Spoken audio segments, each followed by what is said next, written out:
pamite rikala semono kae arep golek penggawean.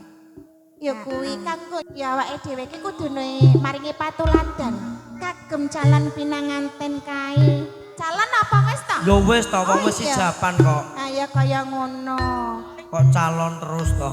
Ya supayane anggone bebrayan kuwi anggone omah-omah dadi rumah tangga sing sakinah mawaddah warahmah. Amin. Nah, kaya ngono. Kaya dene Kakang Pentol uga tembem iki.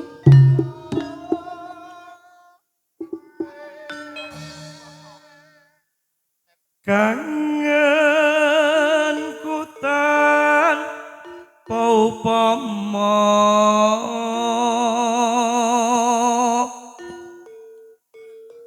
mung sliramu kang dadi dalanging ati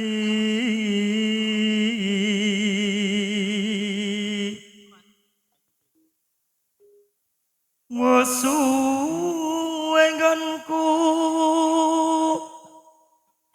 nunggu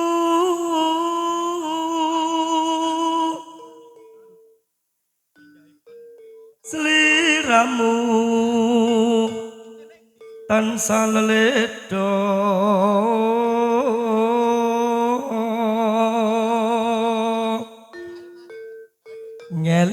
ngelingono rikala dina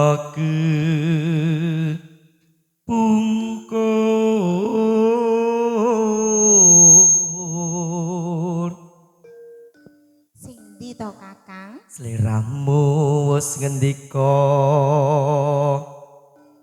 tresna lahir terusing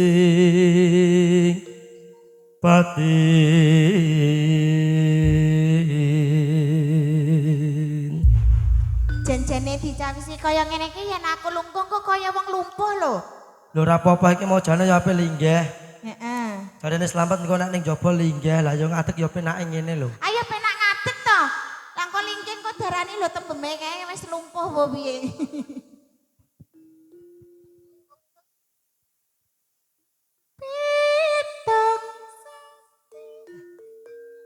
Pitung sasi lase nggonku ngenteni mung sliramu rodok maju Bam bagus kang dadi ati renange mung tansah tak impi-impi jroning ati kangenku setengah mati jeneng kula ya mas ya mbak aja lali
santen para tamu undangan kang nampi kemawon rawuh.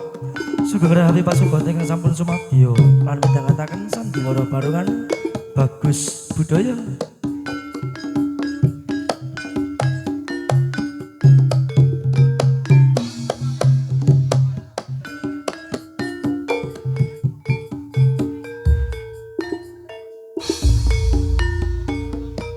Pitung sasi lawase ngangkung ngenteni mong sliramu wong bagus kang kati-ati rene wangi mong tansah kainti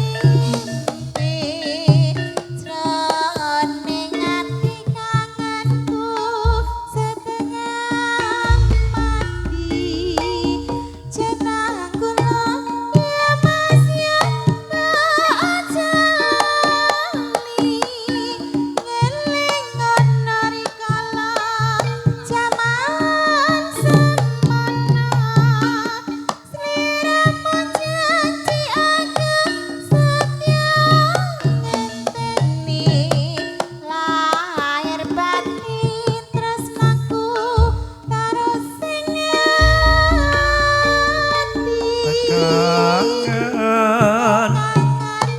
ngene rasane rindu-rindu bagus koe tak tunggu kangen kangen apa tampani rindu-rindu rindu-rindu tampani kudu ketemu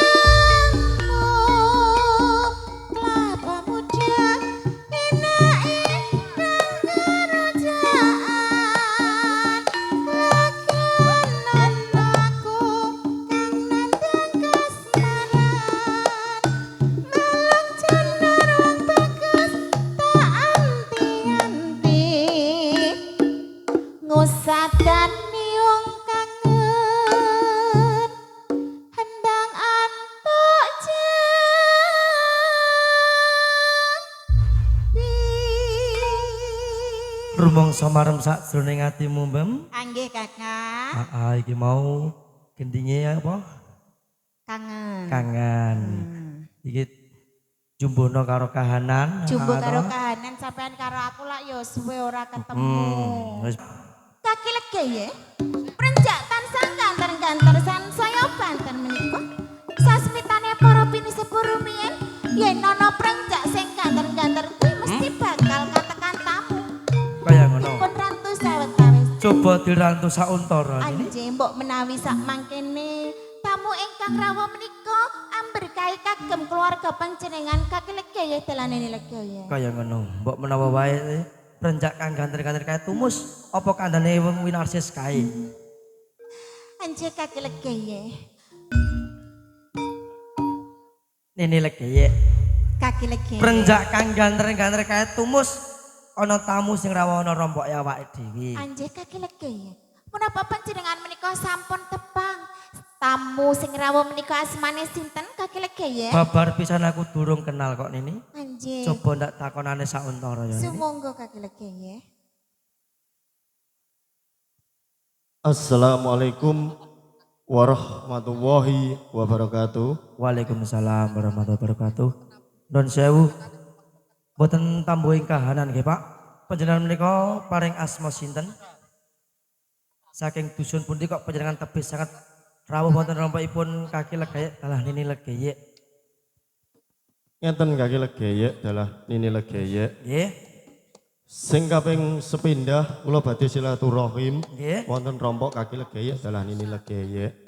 Sing kaping kalih kula talang aturipun saking keluarga Bapak Sutriman adalah Ibu Faizulul Muna. Nggih. Ning mriki Bapak hajatipun Bapak Sutriman minggahipun Bapak Busono almarhum adalah Ibu. Nggih. Abadi netepi adat tanah Pulau Jawa. Ya menika Bucal Sukerto nipun putra putrinipun ingkang asma Ahmad Saifuddin adalah Sylvia Firda Nanda Lavista. Nggih menika gadah Sukerto Kedono Kedini kapurih saking keluarganipun Bapak Sutriman dalah Ibu badhe masrahaken putra putrinipun badhe dikula mentah kaki legayek dalah Nini legayek.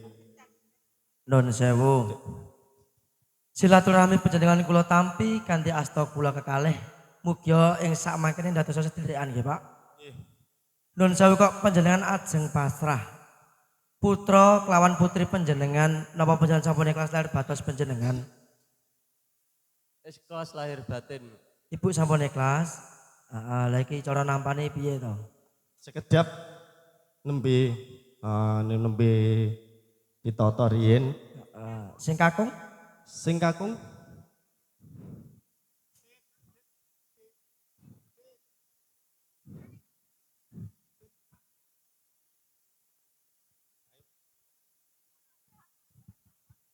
Perhatian. Mas Din diharap merapat karena mau diruat.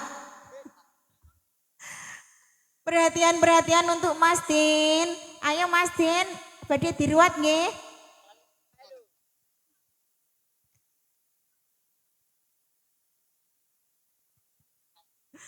Perhatian.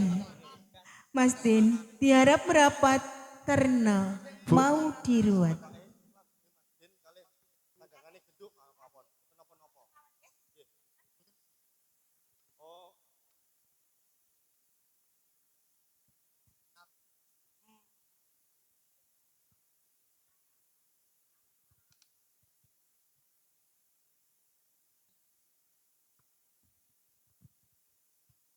Trane nggih, monggo Mas mriki Mas. Monggo Mas Kriki Mas, ya Allah, ora nyono ora ngira nek aku ki pinaringan momongan semene gedene lho. Jane nek ngene ya apik. Nah. Lah nek ketoprak kok ya nggo kathok ceku ngono saja. Loh, aku lo bingung. Lah piye? Saiki yo anakku semene gedene. Heeh. Ta mongko, aku ki kepengin duweni momongan ki kepengin ngrasakno dimik bocah. Loh, Kok dimik to? lho lah aku kepengin dadi wong wedok sing sampurna ki piye to? Lah wong aku lho ora tau mik lho, malah ape ngemiki kene. Lah bapak niki yo ngalah to. Lho mosok ngalah terus. Sakniki ngeten. Nggih. Piye? Mboten ateges ngusir Bapak Sutriman. Anggih sinambi ngrantos Dik Sylvia. Oh, ngoten. Nggih. Mbok menawi teng retes wonten pakaran kang dereng karampungaken, mbok ajeng kondur sumangga. Assalamualaikum warahmatullahi wabarakatuh. Waalaikumsalam warahmatullahi Kang wabarakatuh. atos-atos.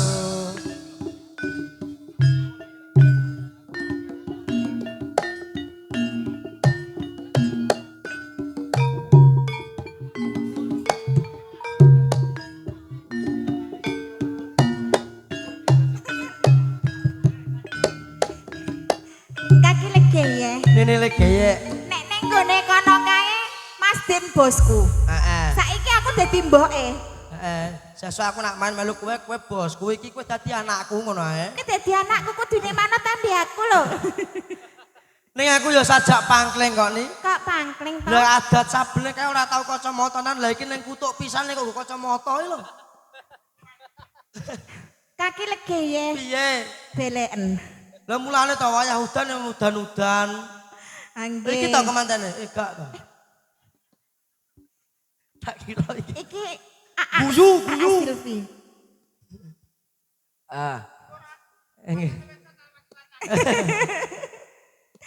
Kan jauh. Mas, panjenengan menika kok dangu sanget to Kakang Mas? Lho ngene kok ora kudu mbok jeblok iku piye? Lho bojone aku kok ngundang kene Kang Mas. Kang Mas Din, panjenengan menika lho siram kok nggih dangu sanget. Coba kosok ya apa lho Mas? Bu, ibuke pundi nggih? Niki Ibuke mbok kon mulih kok mbok takoki neh. oh gak klambine wae nek kesuwen ngono lho maksude. Nggih sing diantu-antu. Nah iki putra loro wis jangkep. Panjenengan kalian kula rak nggih sampun pinaringan momongan menika Heeh. kaki legeye. Ning ngene lho Nini. Sik toh tak takonane sik. Apa nah? Asmane sinten, Mbak? Silvi. Ah, Dik Silvi kalih Dedek Din. Kowe seneng kamu ngono ae. Lho kan anakku to. Nek ning kono aku bos Din niki Dedek no. Nah, mangke bocah sak kloron diwarai masak nini legaya kae ning gone pawon kae kok jenenge apa? Ngobong ki ngobong nyumet. Apa jenenge? Dadek. Ah, Dedek geni. Tuwek kok ngene, bener nek tuwek pikunan kok. Mengko sak kloron do Dedek geni, kaki legaya. Kaki legaya. Meneng ae ora usah melu-melu. Darah tinggi umat. Mengke kaki legaya jabut telo. Telo kae. Nggih, aja telone wong lho. Uga telo tanduranku ndek ingi kok. Nggih. Aku tak njaluk pamit jon ini pabungkuran. Nggih. Jabal telo kaya anakmu diwara-wara ono masak. Nggih. Ayo Mas Din, kae sumet genine Mas. Ya Mbak.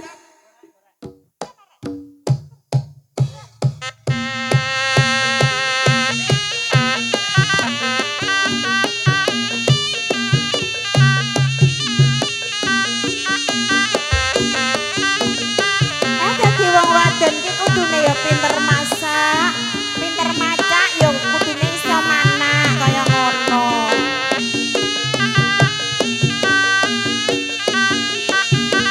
Apa to kae?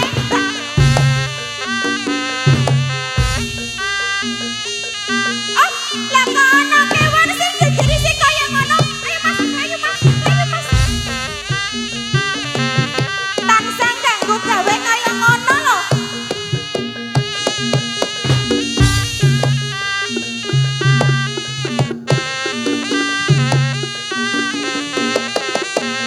Yo ora nyono ora ngira. Anggonku momong bocah sak kloron kuwi tansah diganggu gawe marang kewan ingkang gegirisi kae. Apa kaki legaya iki ya ora mangerteni yen to ana rompok kene ana kedadian sing kaya ngene. Kaki legaya. Nini legeye. Jan-jan iki ana apa lho? Kaki legaya. Tak rungono kok padha pating glembor pating jerit nganti kesandung-sandung anggonku mlaku. Kaki legaya. Cobi pirsani kaki legaya. Menika bocah sak kloron lak tak warai masak wonten pembukuran. Beras sing sak ngaron menika lho telas amargi diocar-acar kalih kewan sing gegirisi kaki legaya. Anakmu kok warai masak? Leres. Diocar-acar kewan kang gegirisi. Kewan kang gegirisi kala wau. Bocah sak kloron tak jak ndelik ning gone gubuk sing jenengan gawe ndek wingi kae. Gubuk ning Tegalan kae. Gubuke kuwi acur kocar-kacir kaki Kok legaya. ora mlayu neh Nini legeye. Kula menika sampun mlayu ndelik wonten kebon tebu menika. Ananging kewan menika tansah ganggu gawe ngoyak-oyak kula kalian bocah sak kloron kaki legaya. Nini legeye. Kaki legaya. Sing gedhe pangapuramu. Jane ngono aku sing luput dudu sliramu. Apa kowe ora kemutan nalika wong tuane loro kae masrahke putra lan putrine jen nandang lele bocah sing isih reget. Oh, leres kaki legaya kula nembe kelingan.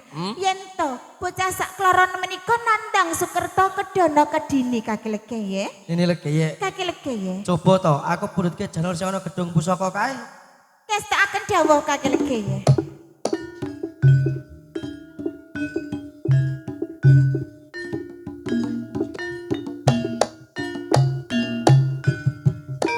Kaki legaya. Nini legeye.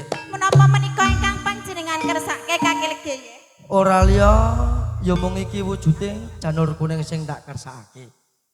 Janur iki bakal tak kolongkana janggane anakmu sak lorone kanggo keselamatan rina kelawan wengi. Oh, kados mekaten disemanggakake kaki legaya. Coba nak kalong kian ini.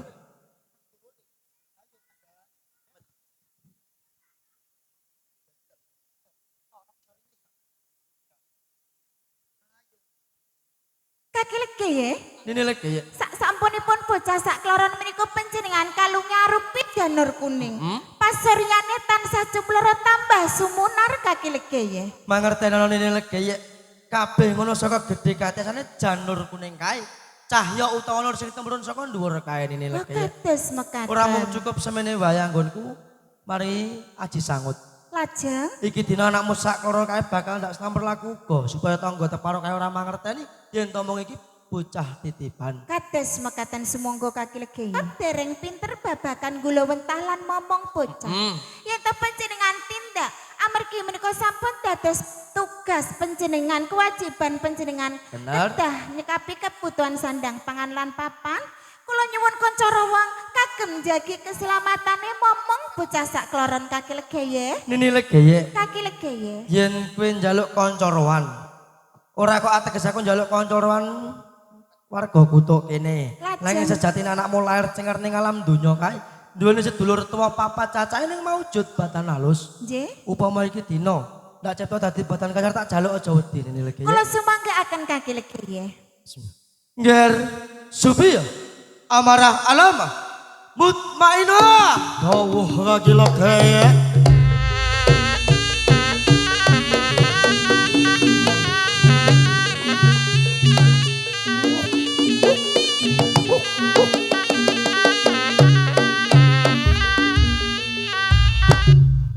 Nini legeye. Kaki legeye.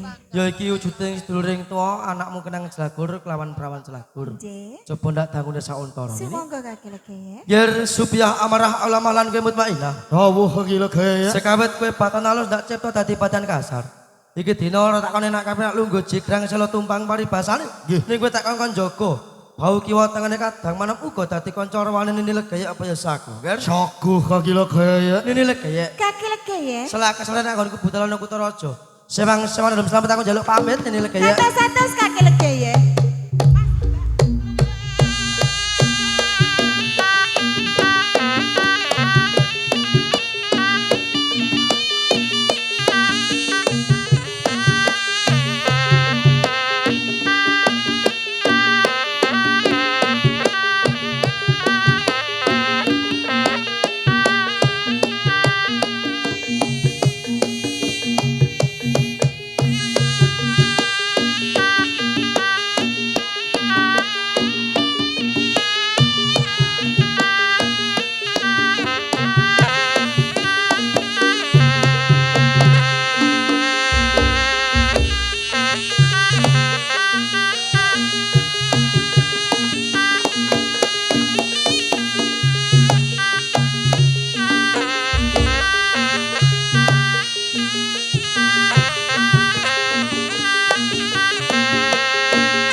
Loh. Larang di bela-belamu kuwi lho Mutmainah. Kok nini legi. Rikala semono sekawit kaki lege telah nini lege anggene pasrah kadang anem kula. Ing mriki kula sampun kaluputan ingkang kathah nini lege. Luput. Luput sing kaya ngapa sing mbok karepake Mutmainah? Lupute kula sak menika amergi kadang anem kula sampun murca nini lege. Dadi sedulur mono sakloron kuwi ilang.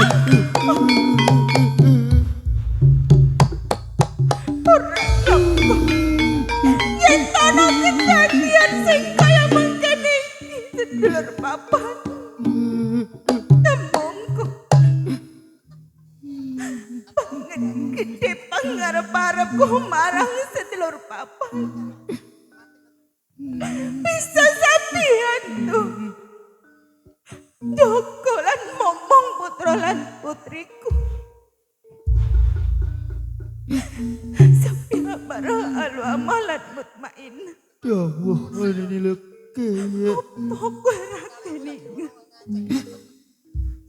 Rikala semono. Anggonku nyuwun anggonku ndedonga rino kuwi. Anggonku kepengin duweni momongan. Ananging waktu dina iki kapasrahan ning putra titipan. Kowe kabeh tak jaluhi tulung sabiyantu momong putra lan putriku ananging apa? Nanti putra lan putriku ilang kowe wae ora mangerteni. Pancen yen wong tuane mengkone kepengin mangerteni. Nanti papan dununge putra lan putriku kuwi. Aku kudu wangsulan sing kepiye Mutmainah. Nini lege ampun kuatos. Kula ingkang sagah anggene ngupadi murcanipun kadang anem kula nini lege. Saiki kowe matur yen kowe sanggup golek ya nanging bocah sakloron ilang wae kowe ora mangerteni. Ngapunten ingkang Banjur kathah. arep mbok golek ana ngendi Mutmainah? Nini lege. Mutmainah. Nini lege panjenengan tansah kudu emut. Anggene pawulinging kaki lege rikala semono nini lege. Mutmainah. Aturmu kuwi bener. Ngelingake. Welinge kaki lege. Sadurunge budal ana kutha raja kae Mutmainah. Yen ana bebaya lan aku uga kowe ora bisa muntasi. Aku kudu nimbali asmane kaki lege. Leres. Apa? Perkara sing kaya ngene iki sing digarepake kaki lege ya Mutmainah. Leres nini lege. Dadi mung kaki lege ya sawiji sing bisa golek nang di papan putra lan putriku. Kaki lege ya. Kaki lege ya enggal-enggal kondur kaki lege ya. Nini lege ya aku sing bali nini. Kaki lege ya. Nini lege ya. Kaki lege ya. Ora kaya adat sabene yen aku bali kok papak karo esem guyumu. Ning aku bali malah iki dina kok papak karo tawang-tawang tangismu. Uga aku ora mangerti anakmu sak lorone mapan ana ngendi Nini lege ya. Kaki lege ya. Nini lege ya.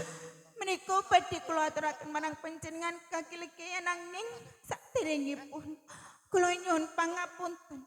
Kok menawi sak mangkene atur kula menika ndadosaken duka panjenengan kaki lege. Nini lege ya kowe iki garwaku, donyaku ya bandaku. Coba matur kanthi gamblang bakal tak rungokno Nini lege ya. Kaki lege. Kula ngrumaos diluput. Tiring saged dados ibu ingkang sampurna amargi bocah sakloron ingkang panjenengan pasrahaken dumateng kula samenika murca. Putraku ilang.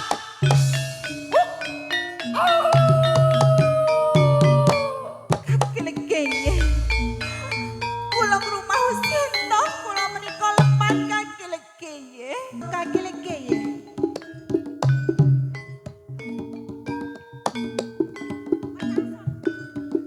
Biar Supiah amarah alamalan kowe mutmainah. Dawuh kaki legaya. Sekawet kowe muni saguh jaga bau kiwa tengene kadang manom. Ning kasunyatan iki dina kadangmu murca wae kowe padha ora mangerteni mutmainah. Dawuh. Kowe sing duweni aji kandha pangersan panglimunan. Nggih. Kowe iso golek ana ngendi? Papan dunya kadang manom lan kowe kabeh aja enak kabeh nak sakjane rompok. Mematul lakune mutmainah supaya bisa baline kadang menawa pengarepane kaki legek laline legek. Aja mung tanana windana bebasan tak jaluk iki dilegal budala kerja bagus. Dawuh kaki legaya.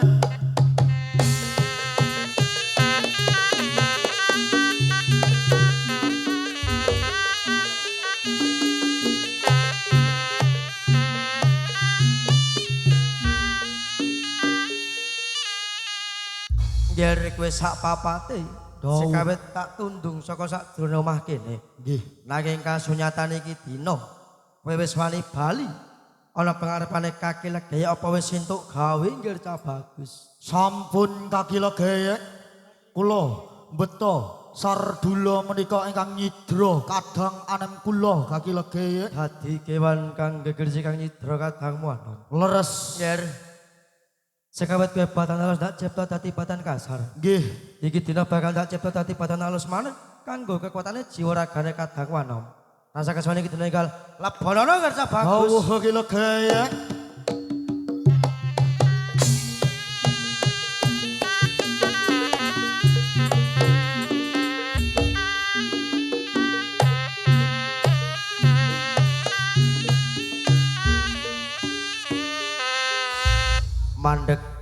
mandek satrio satri tejo seleksana tejane wong anyar katon kamludung kaya krikil malang rekadene kerja bagus yen sira isa tata jalma sapa kang dadi dosa namamu.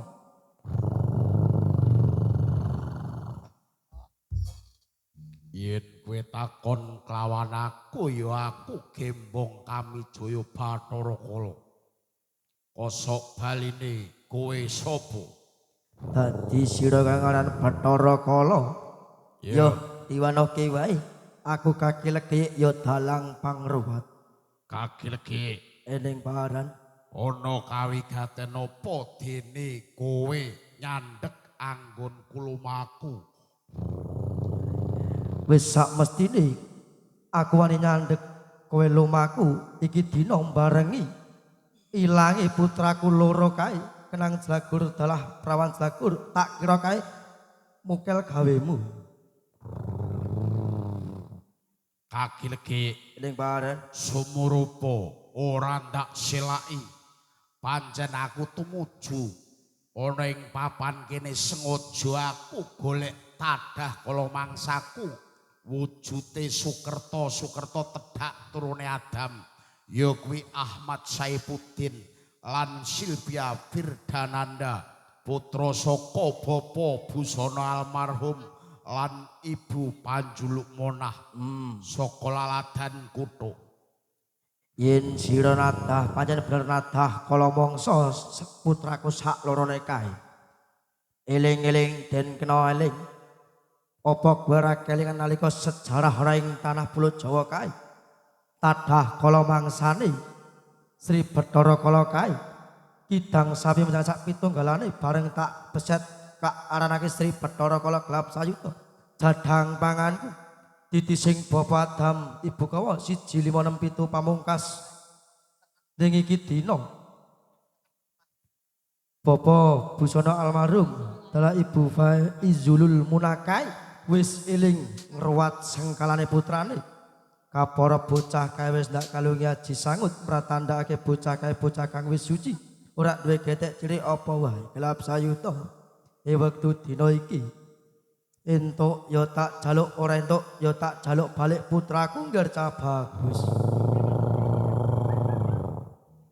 Kaki legi aja mung ngucap kalamun kowe njaluk baline kedono kedine ning tanganmu. Iya. Kabeh mau aku go ora kabotan lan aku go bakal minangkani panyuwunmu. Bagus. Kalamun kowe bisa ngudanani kabeh sing dadi panjalukku. Waton donya wujud bakal ndak udanani apa kang dadi panjalukmu. Coba aturke siji mbok menawa wae aku bisa minangkani apa sing dadi panjalukmu. Kaki legi Eneng paran sumurupa panebuse kedono kedine ya Ahmad Saifuddin lan Silvia Pirdananda. Ana siji ya kuwi raga kandelan sukma kang wujud sikil loro. Iya. Kaping pindho mori sak dedeg pengawe iya kang angka 3. Sesaji utawa pitrah sak cukupe. Kalamun kaki legeyek bisa ngudanani lan minangkani apa sing dadi panjalukku. Ora esuk ora sore bakal tak balekake putramu kedono kedini bali ning tanganmu kanthi slamet. Lap sayuta supaya enteng sinangga bot anggonmu ngulungake putraku. Ing ngarepe tak kandhakake waton donya wujud bakal ndak wujude bakal dadi panjalukmu. Mulai anggel-anggelake putraku ulungake ana ing pangarepanku gelap sayuta. Nanging kaki legeyek Iye sakwise ing mengkone aku bisa mujudake balekke kelawan putramu sakarone.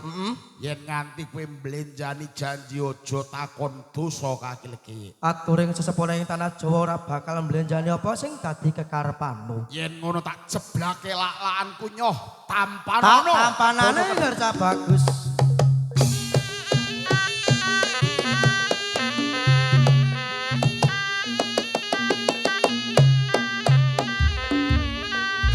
Nini legeye Kaki legeye. cukup anggonmu mumpun semedi maminta marang Gusti kang gelar jagat nini legeye. Saiki putramu sak lorone wis bali ana ing pangkonmu nini legeye.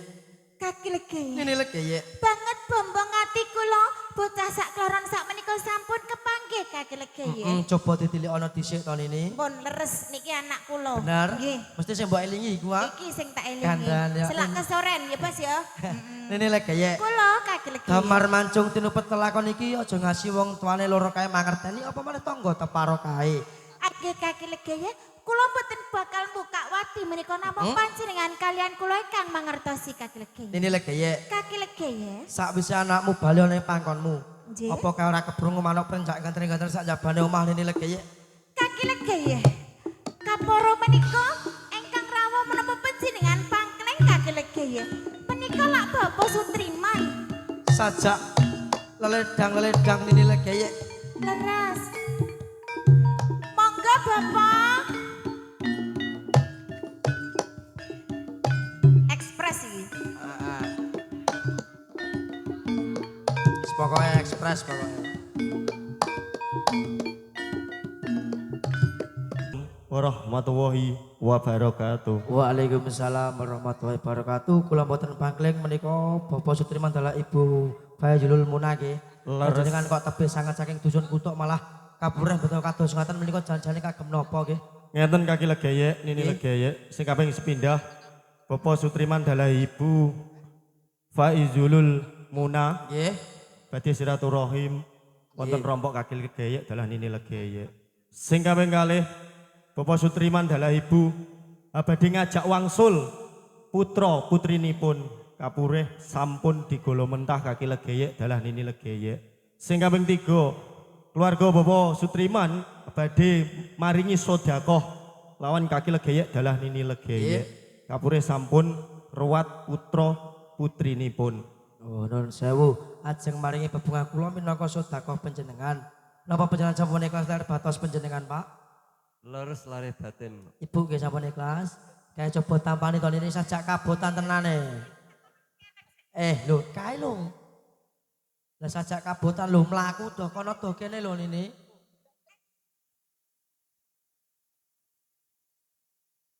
Nggih, matur nuwun kang tanpa pepidan nggih Bu, Pak. Nun sewu, saderengipun panjenengan ajak kondur. Putra dalah putri panjenengan kula titip menika arupipun janur kuning nggih.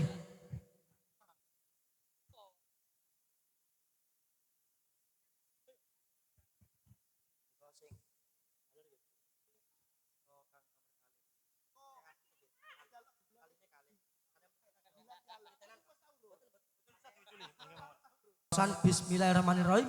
Aku orang gua janur kuning. Nanging aku gua sengkalane anakku. Sebut asmane Materi kaping 3 jalur panjenengan larung nggih. Menika sampun dados putra putrinipun kaki legeyek lan nini legeyek. Nggih, sepasar gangsal dinten. Kula tambahi jimat asma kenang jelagur telah perawan jelagur. Kagem jangkepi syarat lan sarana, mbok menawi mangke tinggil kasupen monggo panjenengan timbali. Kula paringi tuloton nggih. Ger anakku lanang Ahmad Saifuddin kenang jelagur. Ger anakku lanang Ahmad Saifuddin Joko kenang jelagur. Film, Pak. Kang nomor kalih. Nduk anakku wedok Nduk anakku wedok Silviana Fidananda Lavista lawan jagur. sami kados bapak wau. Nang anakku Anak namanya Ahmad Saifuddin kenang jelagur. Film, Bu. Anakku wedok Silviana Ferdinanda Lavista perawan jelagur. Dalam Bu. Alhamdulillah menika sampun jangkepi sartan sarana kula mboten saged menggak ateges menika asli putra-putri panjenengan nggih. Kula mboten saged nyangoni napa-napa namung saged nyangoni donga. Mugi-mugi sabibaripun dipun nikahaken dados keluarga ingkang sakinah mawaddah warahmah. Saged atut runtut kados mimilan pintuna inggal-inggal dipun paringi golek kencana kang saged tata jalma. Sugeng kan Bapak Ibu salim riyen, Mbak. Monggo salim Mas. Mas riyen salim. Salim nggih. Kali Ibu. Teng tengah manggone teng tengah. Bapak salim kali Bapak Ibu, Bapak Rin. Bapak Rin. Kali Ibu.